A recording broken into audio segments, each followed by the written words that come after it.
నేనేమంటానంటే ఇది క్రిస్టియన్ మత కాదు, ఇది స్వచ్ఛంద సేవా సంస్థ అంట. ఎందుకంటానంటే మీ మీద నమ్మకంతో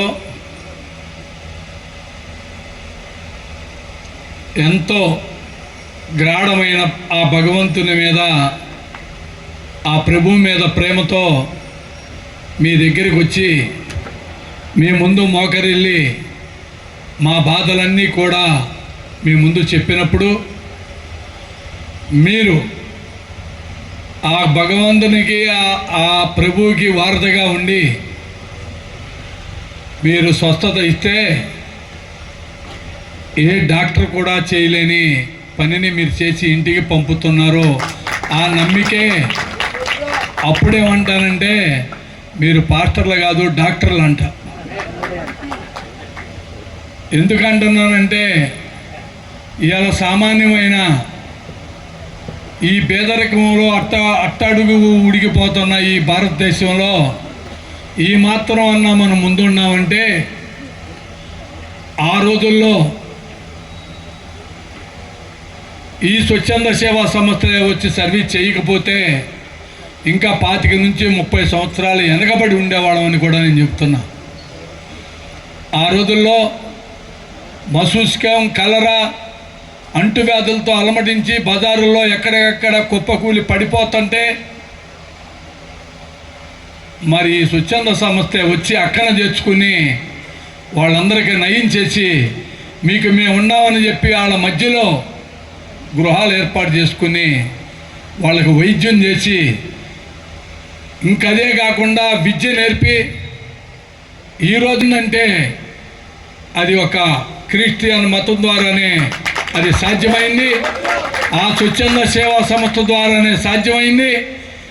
అలా ఎక్కడికక్కడ ఎక్కడ పేదబడుగు బలహీన వర్గాలు ఉండే వాళ్ళందరి మధ్యలోనూ హాస్పిటల్స్, విద్యాలయాలు అన్నీ కూడా పెట్టి మరి ఈరోజు భారతదేశంలో ఉన్న ఐఏఎస్లు కానీ ఐపీఎస్లు కానీ వాళ్ళ తల్లిదండ్రులు కానీ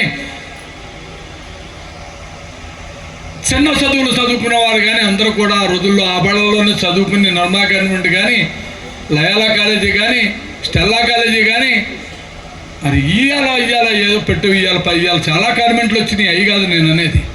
అసలు మనకి మూలం మన తండ్రి మనకి మూలం అయితే కుటుంబంలో యజమానిగా మన తండ్రి ఉంటే బిడ్డలుగా మనం ఎలా ఉంటామో మనందరికీ తండ్రిగా ప్రభు యొక్క మార్గాన మరి అందరూ కూడా అలా ఉన్నబట్టే ఈరోజు ఈ దేశం కూడా అభివృద్ధి చెందిందని నేను అంటాను. ఈ మాత్రమైనా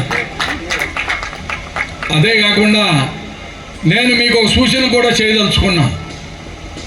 మీరంటే నమ్మకంతో, మీరంటే నిజాయితీతో మీరు ఏది చెబితే అది వినటానికి సిద్ధంగా ఉన్న వాళ్ళు చాలామంది ఉన్నారు.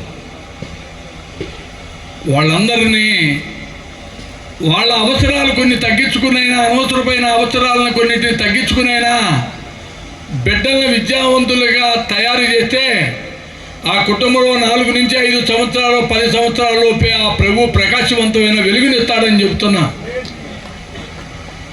ఏ కుటుంబంలో అయినా ఒక ప్రకాశవంతమైన వెలుగు రావాలి అంటే మన తర్వాత జనరేషన్లో ఉన్న మన బిడ్డల్ని ప్రయోజకులుగా తీర్చిదిద్దాలి. దానికి కొంత ఖర్చు అవుతుంది.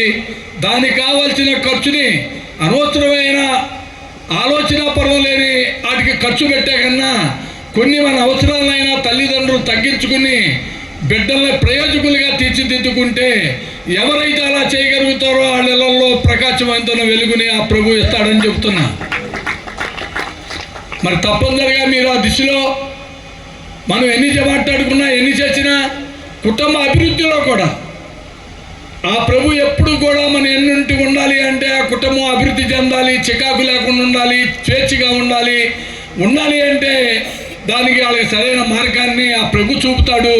ఆ మార్గంలో మనం ఒక్కరి మార్గానికి వెళ్లకుండా చక్కగా ఉండేటట్టుగా చేయాల్సిన మాస్టర్స్ మీరు, ఆ బాధ్యత మీది అని నేను చెప్తున్నాను.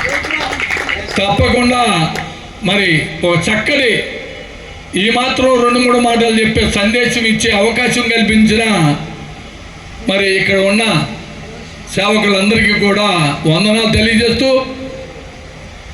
మరి కుటుంబాలన్నీ కూడా మంచి ఆయురారోగ్యాలతో ఉండాలని ఆ ప్రభు దీవెనలు ఎల్లవేళలా ఉండాలని, దాంట్లో మేము కూడా ఉండాలని, చుట్టుపక్కల ఉన్న గ్రామ ప్రజలంతా కూడా బాగుండాలని ఆ ప్రభువును అందరం కూడా కోరుకుంటూ నాకు ఈ అవకాశం ఇచ్చిన మీకు వందనాలు తెలియజేస్తూ సెలవు తీసుకుంటాను.